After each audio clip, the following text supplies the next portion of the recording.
2nd of June 2020. Thanks for watching the news. We open today's polls in Ethiopia. At least 81 people have been killed after the death of a popular singer sparked huge protests in the Oromia region. Thousands of fans had gathered to mourn Hachalu Hundessa, who was shot dead on Monday night while driving.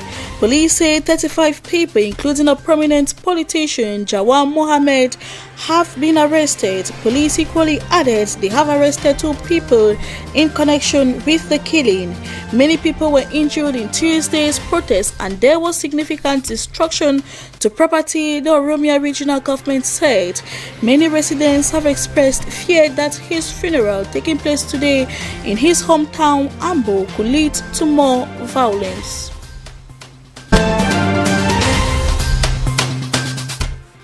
Not too different from Ethiopia, 1 person has been killed and several others injured during largely peaceful demonstrations in Sudan.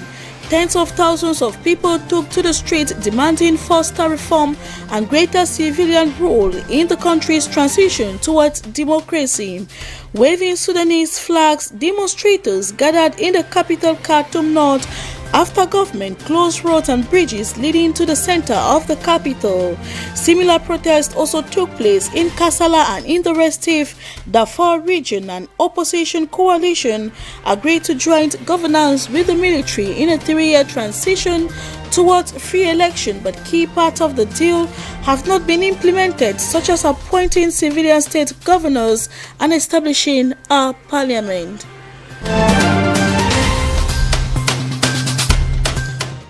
Authorities of the Independent Electoral Commission of Ivory Coast announced on Wednesday that they have extended the period of reviewing the voters' list by 5 days in preparation for the presidential and legislative elections in October.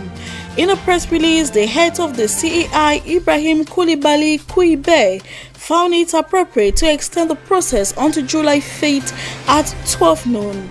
The proposal to the government follows a new consensus of all political actors and stakeholders in the electoral process. The desire for inclusion has once again manifested itself intact whenever necessary, specifies the press release. The Independent Electoral Commission called on its agents to take all the necessary measures to facilitate the implementation and count on the good citizenship of all to finalize the operation. As a reminder, this operation is at its second extension.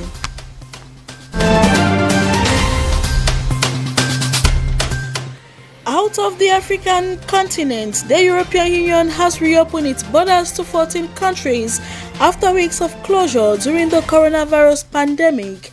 The 27-member bloc gave approval on Tuesday to leisure business travel from 14 countries beyond its borders, the EU Council said in a statement. The countries are Algeria, Australia, Canada, Japan, New Zealand, Georgia, Morocco, Montenegro, Serbia, Rwanda, Tunisia, South Korea, Thailand, and Uruguay. China has also been provisionally approved, although travel will only open up if Chinese authorities also allowed in EU visitors. Reciprocity is a condition of being on the list.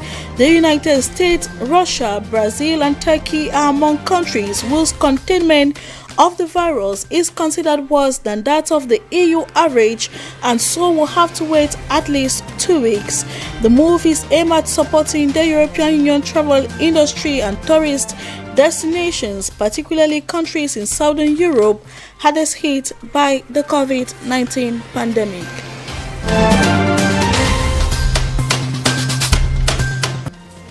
Russia has adopted the broad constitutional revision allowing Vladimir Putin to stay in the Kremlin until 2036.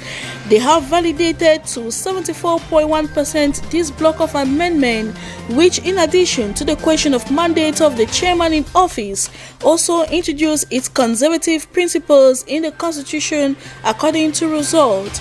A referendum denounced by the opposition, who sees it as a maneuver to perpetuate its hold on the country. For the first time in Russia, polls were kept open for a week to bolster turnout without increasing crowd casting ballots amid the COVID-19 pandemic. Putin, who had already been in power as president or prime minister for the past 20 years, introduced the reforms to the 1993 Constitution in January this year. This has strengthened the already powerful role of the president.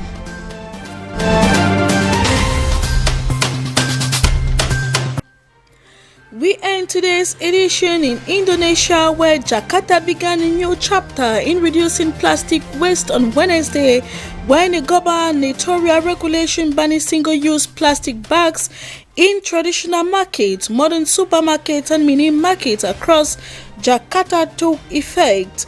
A number of regions across the country have already imposed a similar ban.